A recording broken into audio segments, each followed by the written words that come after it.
Antes del corte, un podcast donde hablamos de cirugía, educación y temas de salud en general. Yo soy Gonzalo Urrejola, cirujano y académico de la UC.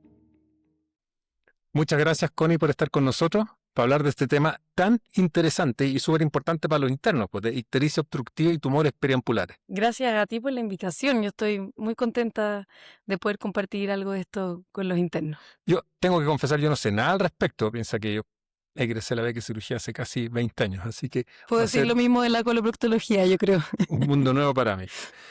Oye, bueno, para no delatarnos más, Connie, lo primero que te quería preguntar es, ¿qué tanto problema es la ictericia obstructiva? ¿Cómo lo ves tú como un problema clínico? ¿Es frecuente, no es frecuente, se ve?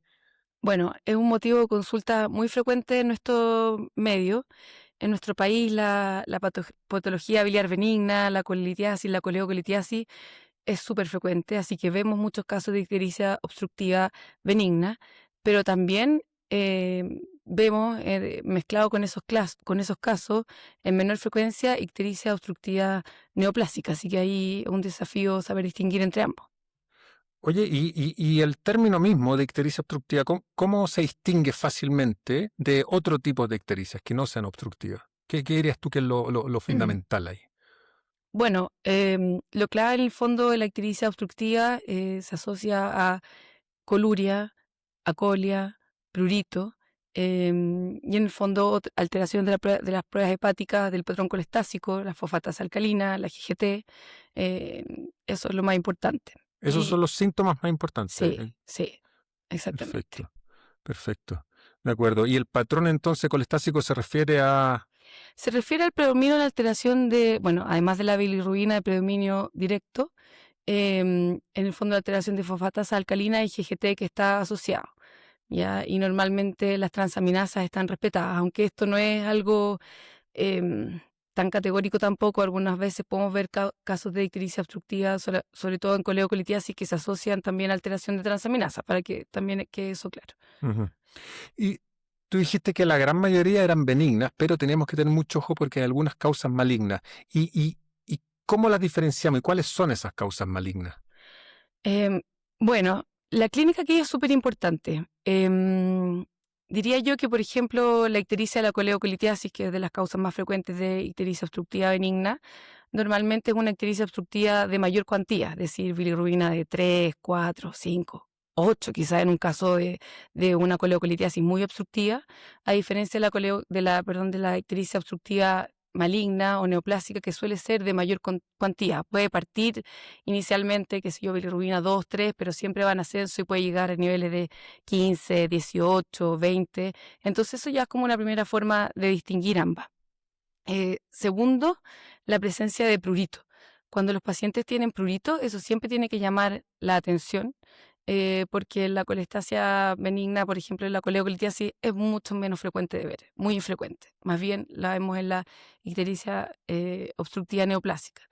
Y también siguiendo la misma línea, probablemente hay historias más marcadas de baja de peso. Muchas veces no hay dolor abdominal o es un dolor abdominal más inespecífico, discreto. No el cólico coleociano clásico que vemos, que el paciente dice que le duele epigastrio, hipocondrio derecho. Eso es más característico de una ictericia obstructiva benigna. O sea, recapitulando un poco, es una ictericia que suele ser de mayor cuantía, la bilirrubina está más alta, más marcada. puede estar asociada a un síndrome consuntivo y no es infrecuente que sea indolora, que eso es algo que lo diferencia de las otras. Totalmente. Y lo otro, bueno, esto ya va un poco más allá al examen físico, por ejemplo, el paciente suele tener, podría tener en la ictericia neoplásica, cuando es por tumores periampulares, por ejemplo, una vesícula distendida indolora. Y eso se llama un signo de Courvoisier-Terrier, así se diagnosticaba muchas veces antes los tumores periampulares, por ese signo al examen físico.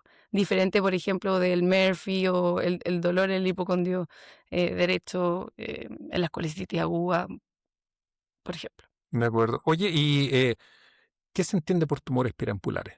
Ya centrándonos en la materia. Bueno, los tumores periampulares en el fondo reúnen todos los tumores que están cercanos a la zona de la ampolla, es decir, pueden ser tumores de la ampolla misma, la ampolla de Vater, la vía biliar distal, la cabeza del páncreas y también el duodeno.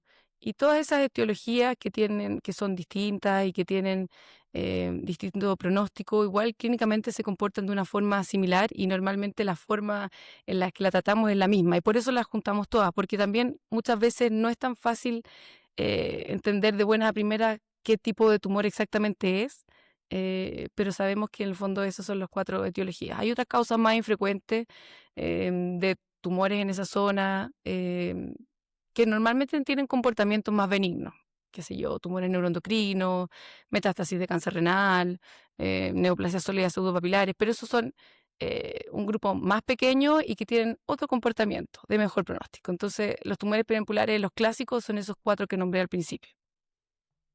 Entonces, los tumores de la ampolla de Vater, De la los de ampolla de vía Vater, biliar distal, sí, los o del colangiocarcinoma distal, también lo llaman así. colangiocarcinoma, eh, los de duodeno y cabeza de páncreas. Ujú, sí. ¿Y cómo es la frecuencia de esos? ¿Cuál es más frecuente y Bueno, cuál es menos de frecuente? eso, lejos, el más frecuente, el cáncer de páncreas.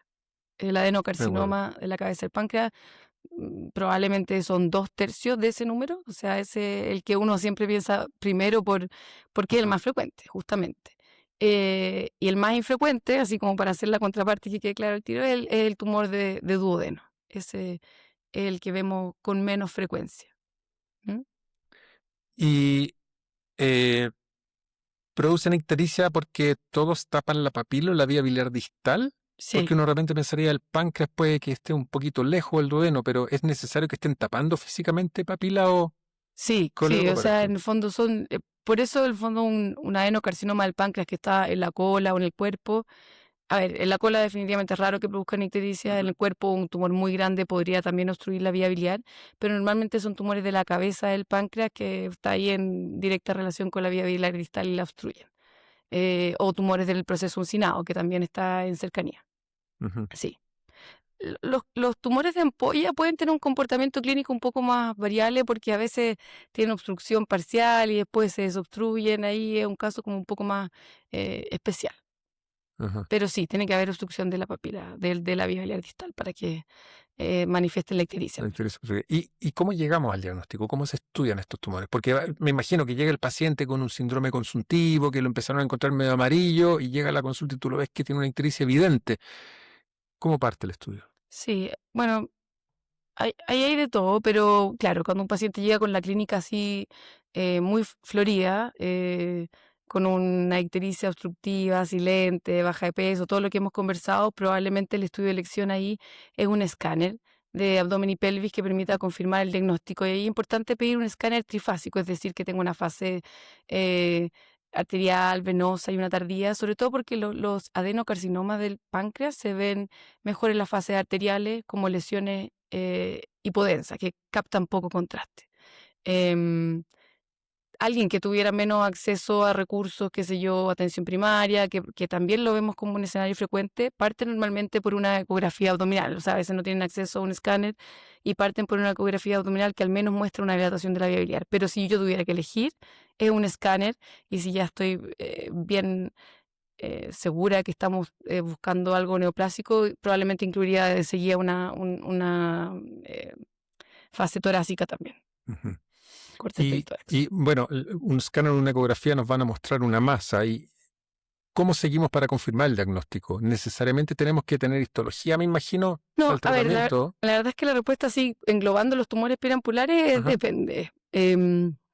A ver, por ejemplo, los tumores de la cabeza al páncreas, los adenocarcinoma al páncreas, normalmente la imagen es suficientemente clara como para hacer un diagnóstico y proceder a una conducta, ¿ya?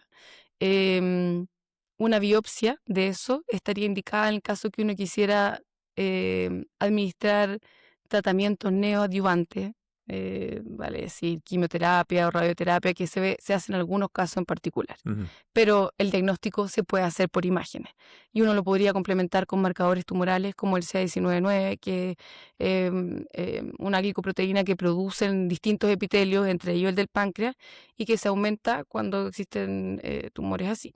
Ahora, si estoy sospechando, por ejemplo, un tumor de ampolla, Ujú. quizás a mí sí me gustaría ahí hacer una duodenoscopía, que es una endoscopía un poco más específica para mirar la ampolla y tomar muestras de biopsia y porque está ahí a la mano. es fácil. Em, Eso, por De ejemplo. acuerdo. Entonces, por lo que estoy entendiendo, si yo sospecho que va a ser de duodeno o de ampolla y que yo tengo un acceso endoscópico relativamente expedito, se puede tomar biopsia, Sí, pero si es de cabeza de páncreas o si es de vía biliar distal, yo puedo operarlo con una buena imagen. No es necesario hacer punciones por ecografías, ni no, percutáneas, no, ni la cosas verdad así. es que no. Ahora, el De caso del acuerdo. colangiocarcinoma, ya que no mencionaste el tema, a veces el diagnóstico es un poquito más difícil o desafiante por imágenes y ahí uno pudiera apoyarse en una resonancia, que es una buena forma, una resonancia con contraste, con gadolinio, para ver la vía biliar distal. A veces estos son tumores son que no producen masa, sino que solamente estenosis y eso se ve mejor en imágenes como la En la resonancia. resonancia. De acuerdo. Sí. Y una vez que lo tengo caracterizado con las imágenes, con o sin biopsia, como recién conversamos, Ujú. ¿cómo decido yo cuáles se tienen que operar y cuáles van a lo que tú mencionaste antes, neoadyuvancia o incluso me imagino que, bueno, los que son metastásicos, me imagino que van a tratamiento sistémico, ¿verdad? Sí, a ver, bueno, yo creo que esa es una súper buena pregunta. Como siempre, partir por quién es el paciente. O sea, aquí hay que ver si el paciente eh, es un paciente, si el paciente es operable, o sea, si el paciente es candidato a una cirugía resectiva, porque estamos hablando de cirugías grandes, con riesgos, con complicaciones, que el paciente tiene que estar en condiciones de tolerar.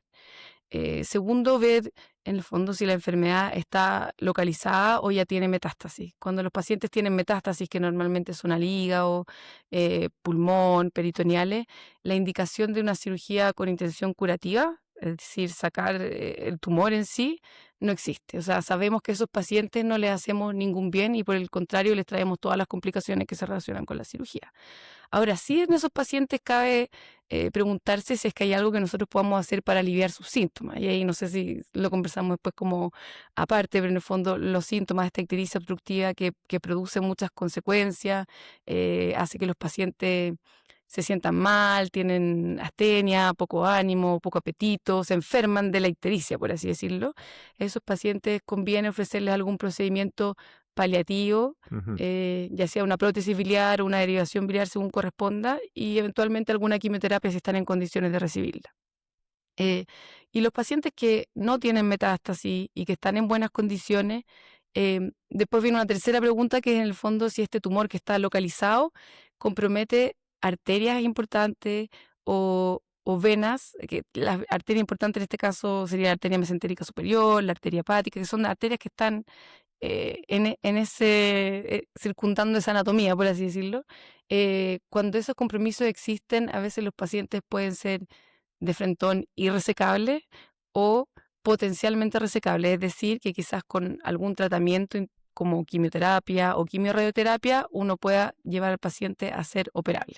Quizás esto se escapa un poco de lo que los internos tienen que saber, pero en el fondo es decir que uno puede tener pacientes que de frentón no se pueden operar, pacientes que se pueden operar de entrada y pacientes que están límite y que uno puede tratar de llevarlos al grupo que se opera, Y con ese, el fin de ofrecerle un mejor pronóstico.